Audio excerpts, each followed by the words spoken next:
नमस्कार, स्वागत है आप सभी का। दोपहर के 3 बज रहे हैं और वक्त हो चला है सबसे खास बुलेटिन देश प्रदेश का। बिल्कुल, तो मध्य प्रदेश में आज की कौन सी खबरें सुर्खियां बनी, बताऊंगी मैं, आकांक्षा पांडे। छत्तीसगढ़ में आज कौन सी बड़ी खबर ने मचा रखा है सनसनी, इसका अपडेट दूंगा मैं। और मैं रचना नितेश आपको बताऊंगी कि आज देश में वो कौन सी खबरें हैं जो आपको जाननी जरूरी हैं। तो यानी कि हम 3 एंकर्स देंगे आपको हर एक अपडेट देश प्रदेश में।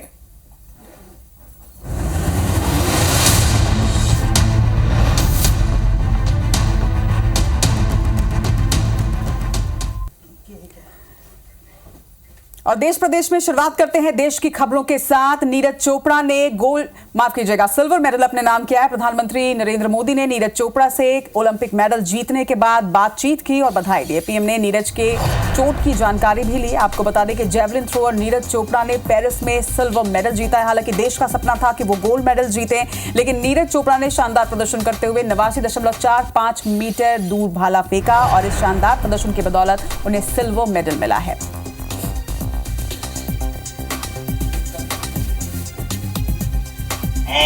बहुत बधाई आपको। धन्यवाद सर। आपने देश का नाम फिर एक बार रोशन कर दिया जी। और पूरा देश, मैं देख रहा था रात को 1 बजे भी करोड़ों लोग आपकी तरफ आशा की नजर से देख रहे थे। बस सर वही है कि जो सबकी उम्मीद थी गोल्ड के लिए, वो कहीं ना कहीं एफर्ट भी लगाया, लेकिन जैसा हमारी बात हुई थी कि छोटी वो इंजरी वगैरह की वजह से वो पुश जो करना चाहता हूँ वो नहीं कर पाया। नहीं बिल्कुल सर, काफी अच्छा रहा और वही है कि ये तो सिलसिला चलता रहेगा गेम में, स्पोर्ट्स में अप डाउन्स, और अभी आगे और ज्यादा मेहनत करेंगे और बाकी आगे गेम्स आ रहे हैं तो वो खेल लेंगे सर अच्छे से। माता जी का जो इंटरव्यू है जी, उसमें एक जो स्पोर्ट्स परिवार का स्पिरिट होता है, हाँ जी, बहुत बढ़िया तरीके से उन्होंने कहा। जब उनको कहा गोल का, उन्होंने कहा वो भी तो मेरा बेटा है। ये स्पिरिट है। मैं तो बहुत सचमुच में आपके परिवार को भी बधाई देता हूँ। नहीं बिल्कुल सर, क्योंकि तो एकदम से ये स्पोर्ट्स में सर वही है, जुड़े रहते हैं। हाँ सर, स्पोर्ट्स में अप डाउन वो चलता है। अब ऐसा काफी अपना दिन रहता था, भगवान अपने साथ होता था कि हम गोल्ड जीतते थे, और गेम में वही है कि अब अरशद ने जीता है तो वही है, जिसका दिन होता है सर उसी को मिलता है वो उस दिन। तो जैसा हमारा टोक्यो में था। तो आएंगे, लेकिन आप लोगों की मेहनत होती है और आप बहुत कड़ी मेहनत करते हैं। बिल्कुल सर। आपने इंजरी के बाद भी जो मैनेज किया है ना, वो वाकई बहुत ही अद्भुत है जी। और मन में से गोल्ड वगैरह निकाल दीजिए। हाँ सर, अब तो निकल ही गया वैसे ही। बहुत बड़ा गोल्ड है। नहीं सर, बिल्कुल ये तो सर चलता रहेगा जब तक गेम चल रहा है, तो हमेशा रिजल्ट तो उसी दिन डिसाइड होता है, पर अपनी तरफ से सर मेहनत में कोई कमी नहीं छोड़ेंगे, वो ज्यादा ही करेंगे आगे, और जब तक खेल लेंगे अपनी कंट्री के लिए हमेशा जितना अच्छा कर सकते हैं। और बहुत नई ऊंचाइयों को पार हो रहा। आपने वैसे भी 2 बार ओलंपिक जीतने वाले बहुत गिने लोग होते हैं, उसमें तो आपने अपना नाम दर्ज करा ही दिया है। बिल्कुल सर। चलिए, मेरी तरफ से आपको बहुत बधाई और आपके माता पिता को भी मेरा प्रणाम। Thank you so much sir. तो प्रधानमंत्री नरेंद्र मोदी ने बात की है नीरज चोपड़ा से। भले ही उन्होंने सिल्वर मेडल जीता हो, लेकिन पूरे देश के लिए एक सुनहरा मौका रहा और कुछ ऐसी ही सुनहरी सी चमक बिखेरी हॉकी टीम ने। पेरिस ओलंपिक के हॉकी मुकाबले में भारत ने कल एक बार फिर अपना परचम लहराते हुए कांस्य पदक जीता है और मध्य प्रदेश के हॉकी खिलाड़ी विवेक सागर ने भी अपना दमदार खेल दिखाया। उनको सम्मानित करने की अब तैयारी कर रही है मोहन सरकार। मोहन सरकार ने मध्य प्रदेश के हॉकी खिलाड़ी विवेक सागर को सम्मानित करने की घोषणा की है। सीएम मोहन ने विवेक को 1 करोड़ की राशि देने का किया है। बता दें कि विवेक सागर नर्मदापुरम के चांदोन गांव के रहने वाले हैं। विवेक ने पेरिस ओलंपिक में शानदार प्रदर्शन किया, जिसकी बदौलत भारत ने हॉकी में ब्रोंज मेडल हासिल किया। सारे खिलाड़ियों को, और हमारे तो माननीय डीएसपी हो, अब आप और क्या है।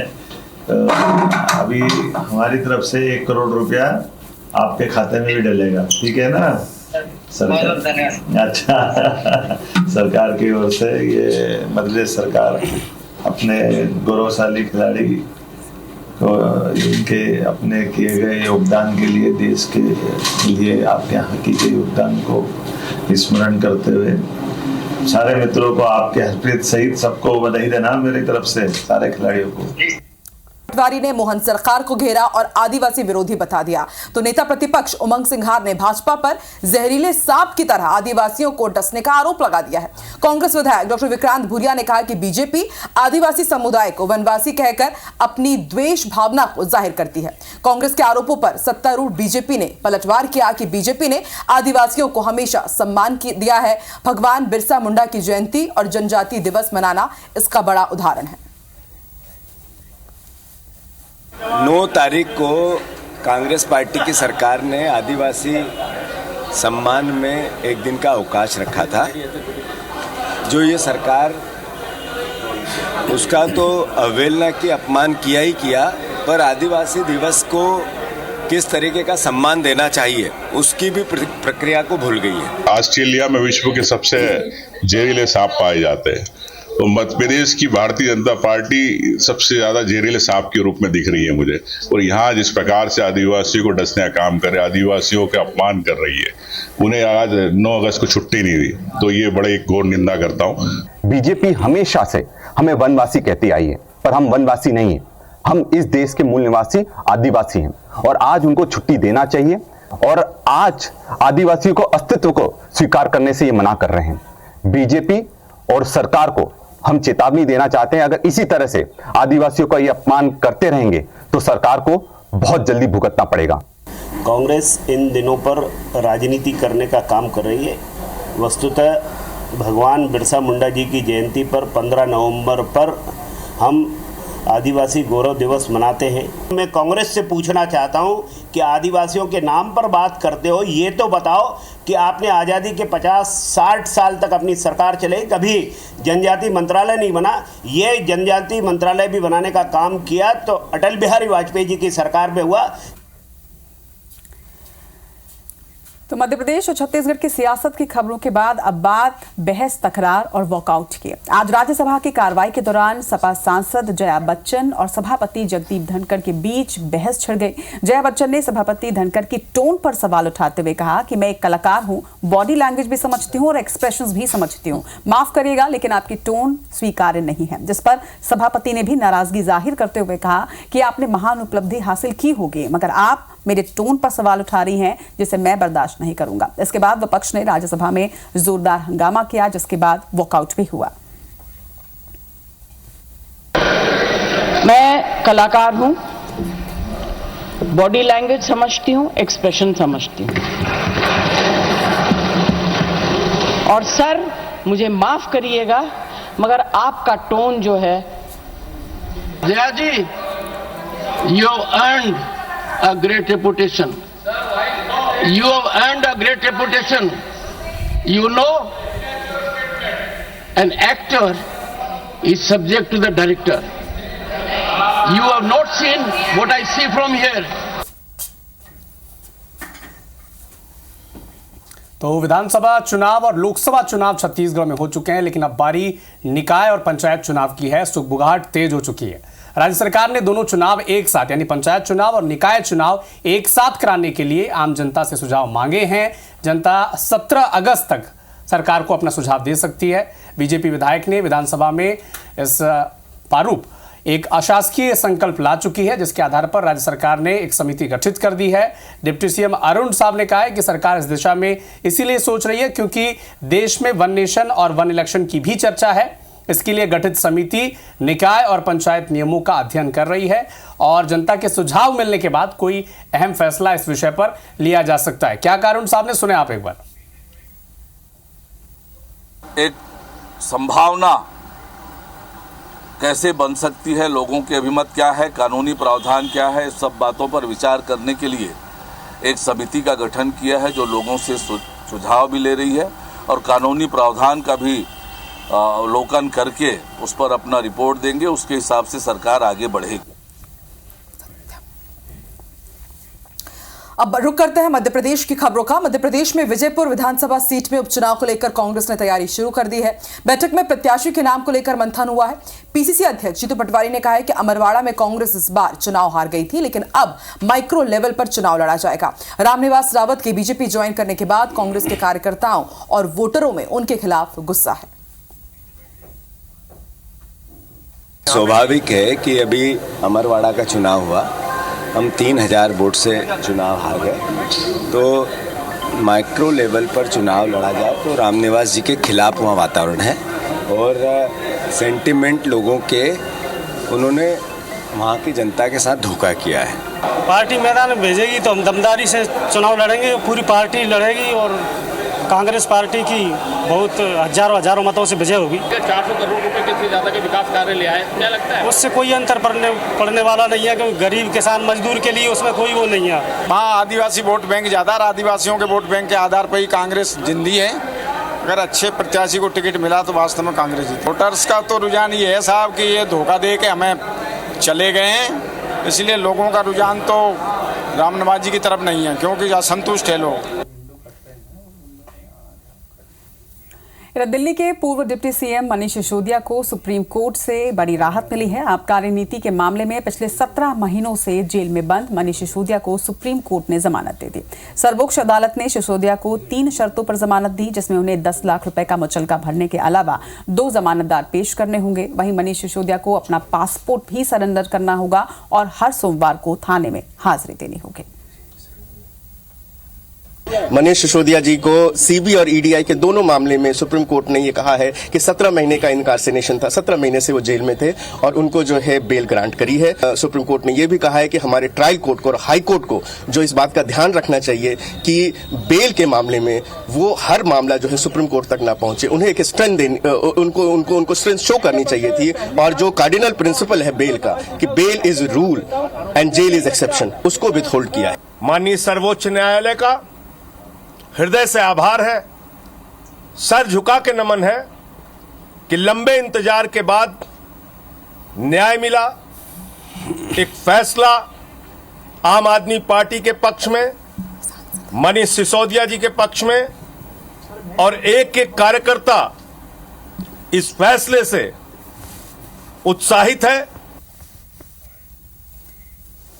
तो आप सांसद संजय सिंह के बाद अब मनीष सिसोदिया को आखिरकार 17 महीने बाद सुप्रीम राहत मिली है, उनको जमानत मिल गई है, कल वो रिहा होंगे। और अब बात करते हैं छत्तीसगढ़ के शराब घोटाला केस की। छत्तीसगढ़ में नकली होलोग्राम और शराब घोटाले के आरोपी होटल कारोबारी अनवर ढेबर और पूर्व आबकारी अधिकारी अरुणपति त्रिपाठी को अब रायपुर लाया जा चुका है। इन दोनों को उत्तर प्रदेश के मेरठ जेल से प्रोडक्शन वारंट पर इन्हें स्पेशल कोर्ट में लाकर पेश किया गया। ईडी ने कोर्ट से आरोपियों की 7 दिन की रिमांड मांगी। दोनों पक्षों की बहस सुनने के बाद जज ने 6 दिन की पुलिस रिमांड की मंजूरी दे दी है। और इसके अलावा इसी मामले में जेल में बंद त्रिलोक सिंह ढिल्लन और अरविंद सिंह को भी ईडी की स्पेशल कोर्ट में पेश किया गया। कोर्ट ने दोनों पक्षों की वहां पर भी बहस सुनी और 22 अगस्त तक न्यायिक रिमांड बढ़ाने का आदेश जारी कर दिया।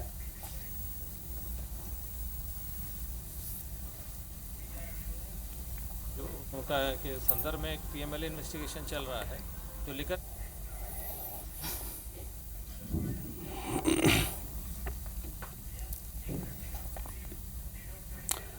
तो चर्चित मामला छत्तीसगढ़ का शराब घोटाला, नकली होलोग्राम का मामला।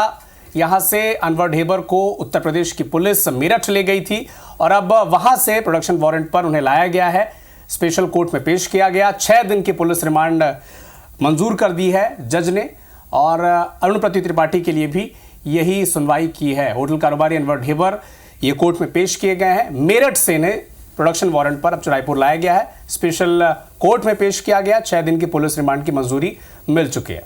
प्रदेश में रुक करते हैं देश की खबरों की ओर, जहां दिल्ली में स्वतंत्रता दिवस समारोह से ठीक पहले दिल्ली पुलिस की स्पेशल सेल ने आईएसआईएस के एक आतंकी को गिरफ्तार कर लिया है। इसकी पहचान रिजवान अली के रूप में की गई है। रिजवान दिल्ली के दरियागंज का रहने वाला बताया जा रहा है। वहीं पुलिस के अनुसार रिजवान आईएसआईएस के पुणे मॉड्यूल का हिस्सा था और नेशनल इन्वेस्टिगेशन एजेंसी यानी कि एनआईए की मोस्ट वांटेड लिस्ट में इसका नाम शामिल था। जुलाई 2023 में पुणे पुलिस की कस्टडी से आरोपी भाग निकला था। एनआईए ने रिजवान पर 3 लाख का इनाम भी रखा हुआ था। रिजवान को आज सुबह दिल्ली फरीदाबाद बॉर्डर से हथियारों और गोला बारूद के साथ ही पकड़ा गया है।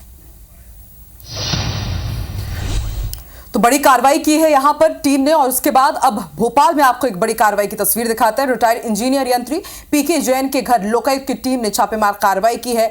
लोकायुक्त की टीम स्मार्ट सिटी कार्यालय पहुंची थी। पीके जैन नगर निगम में संविदा पर पदस्थ थे और कार्रवाई के दौरान विदेश में भी निवेश की जानकारी मिली है। जानकारी के मुताबिक कुछ दिन पहले ही कनाडा से लौटे हैं पीके जैन।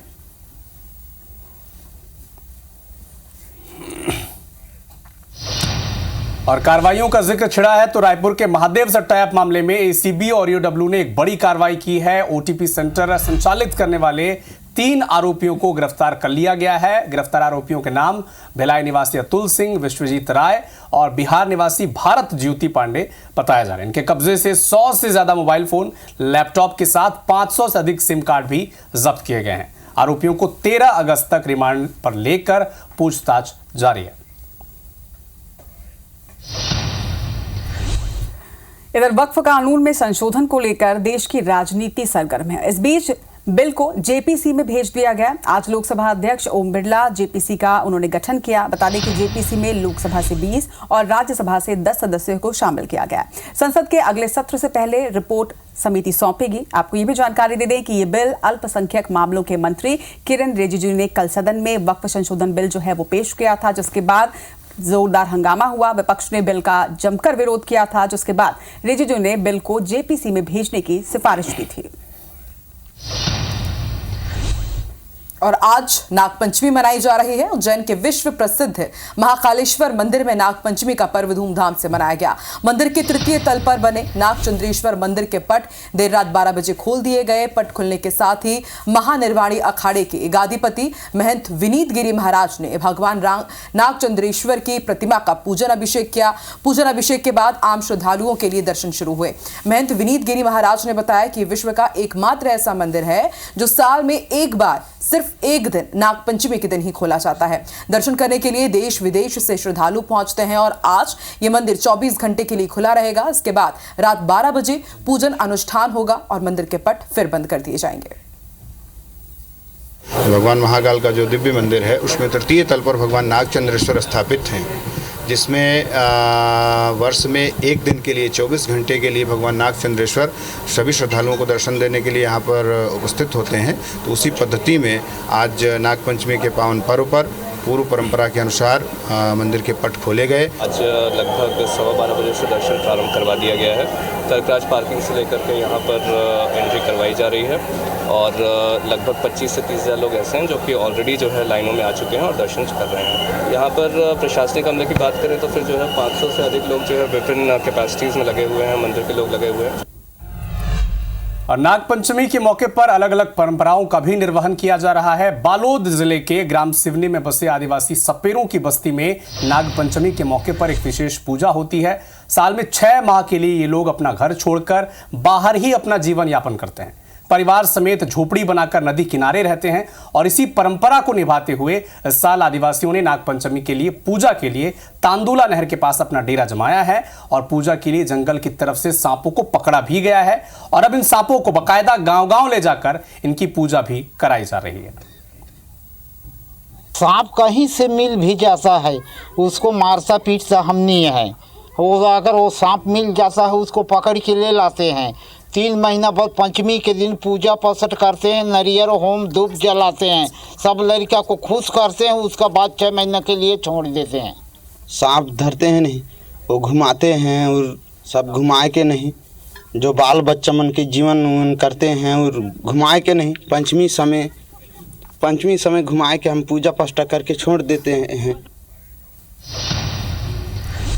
तो फिलहाल इस बुलेटिन में इतना ही। इस बुलेटिन में आपको हम 3 एंकर मिलकर देश प्रदेश के खबरों का पूरा अपडेट दे रहे थे और मैंने आपको बताया कि आज मध्य प्रदेश में कौन सी बड़ी सुर्खियां रही।